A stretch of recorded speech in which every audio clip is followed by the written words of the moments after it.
La plus grande tristesse de la vie de Pierre Richard fut la séparation d'avec ses deux fils, Olivier Defay et Christophe Defay, durant leur enfance, en raison de sa préoccupation pour ses carrières d'acteur et de réalisateur, et de la culpabilité de ne pas pouvoir passer suffisamment de temps avec eux après les événements familiaux.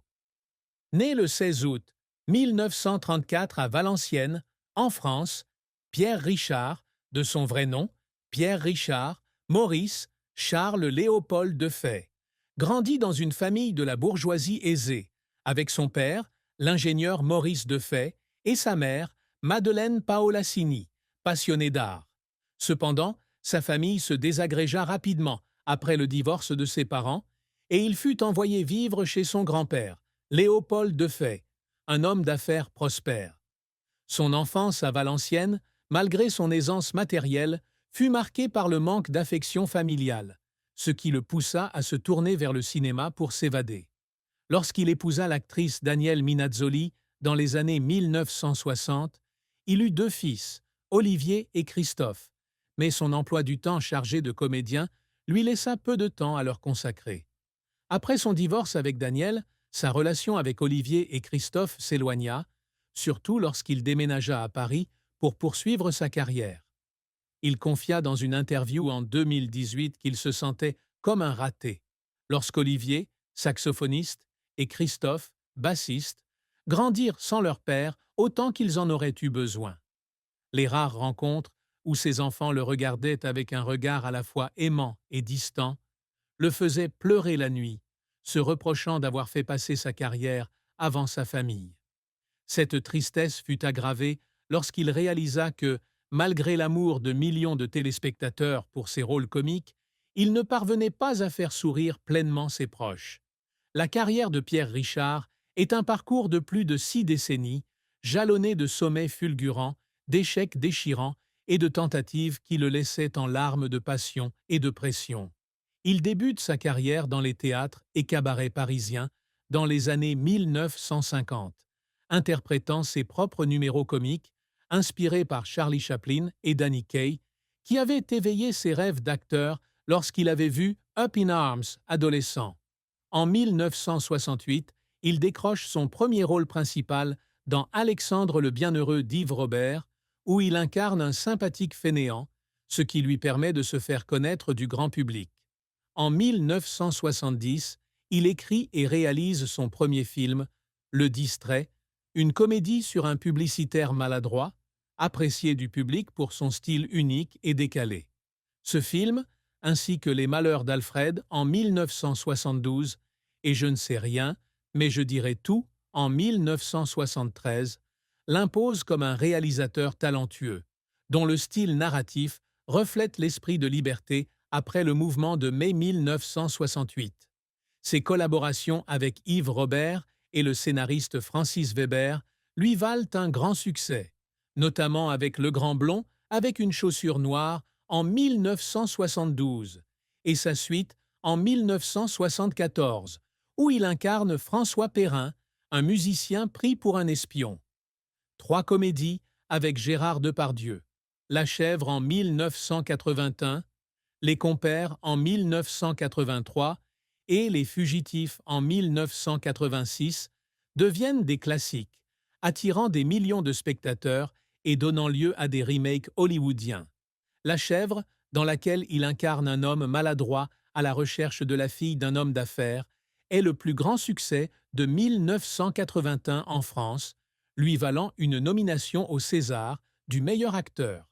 Il s'essaie également au théâtre dans Pierre Richard III en 2014 et publie son autobiographie Je sais rien, mais je dirai tout en 2015, partageant son parcours émouvant. Cependant, sa carrière ne fut pas sans heurts. Son film de 1991, On peut toujours rêver, qu'il réalisa et dans lequel il joua, ne fut pas à la hauteur des attentes, ce qui le poussa à remettre en question ses capacités. Son film de 1997, Droit dans le mur, fut un échec critique et au box-office, les critiques critiquant le scénario sans imagination, qui le laissa déprimé pendant des mois. Il a un jour déclaré avoir pleuré sur le tournage de Droit dans le mur, lorsqu'une scène cruciale fut gâchée par la météo, se sentant comme si le monde entier était contre lui. Dans les années 1990, alors que le cinéma français évoluait vers le réalisme social, son style comique naïf était considéré comme désuet, et il était rarement choisi pour des films d'importance. Pour retrouver sa place, il s'engagea dans des projets internationaux, comme A Chef in Love en 1996, un film géorgien nommé aux Oscars, mais sa performance fut mal accueillie. Il subit également des pressions financières, lorsque les investissements dans des productions cinématographiques échouèrent, le contraignant à vendre une maison à Paris pour rembourser ses dettes. Les efforts pour maintenir sa carrière l'ont épuisé, comme lors du tournage des Fugitifs, où il a travaillé 16 heures par jour pendant 3 mois, subissant une légère blessure sur le tournage, mais continuant à jouer le rôle. Après avoir reçu les éloges de Gérard Depardieu, qu'il a qualifié de l'un des plus grands comédiens, il a serré sa partenaire dans ses bras et a pleuré, sentant que ses sacrifices avaient enfin payé. Ses retours dans Paris perdus en 2017 et Le Petit Spirou ont montré qu'il était toujours séduisant à 80 ans. Mais il a admis que chaque étape était difficile, car il craignait d'être oublié. La fin de vie de Pierre Richard, même si elle n'est qu'hypothétique, est celle où il s'est progressivement retiré des projecteurs à 85 ans, vivant solitaire dans une petite maison de la campagne provençale, où il rêvait de se reposer après ses années chargées. En 2019, après avoir terminé le film Échange de famille, il a senti sa santé décliner et a décidé de faire une pause dans sa carrière d'acteur. Les journaux s'éteignirent peu à peu et le public commença à oublier l'acteur qui avait fait rire l'Europe. Il passa la fin des années 2010 dans une maison baignée de lavande, à écrire son journal et à peindre, mais le souvenir des années passées lui peinait. Il entretenait peu de contact avec ses anciens collègues, même avec Gérard Depardieu, qui avait été un ami proche, car il ne voulait pas être un fardeau. Lors des rares visites de ses fils Olivier et Christophe, il essayait de raconter des anecdotes drôles sur sa carrière cinématographique, mais leurs regards exprimaient l'inquiétude et la distance. Un soir, assis au coin du feu, il relut une lettre de sa mère, Madeleine, écrite avant sa mort, lui conseillant de vivre selon son cœur.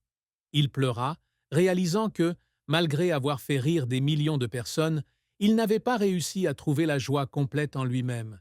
Cette fin, bien que non la mort, fut un chapitre triste, car une star autrefois brillante affrontait le silence de la vieillesse et des regrets irréparables. L'histoire d'amour et de mariage de Pierre Richard est haute en couleurs, mais aussi profondément triste. Il a épousé l'actrice Danielle Minazzoli au début des années 1960, alors qu'ils étaient tous deux jeunes et passionnés par leur art.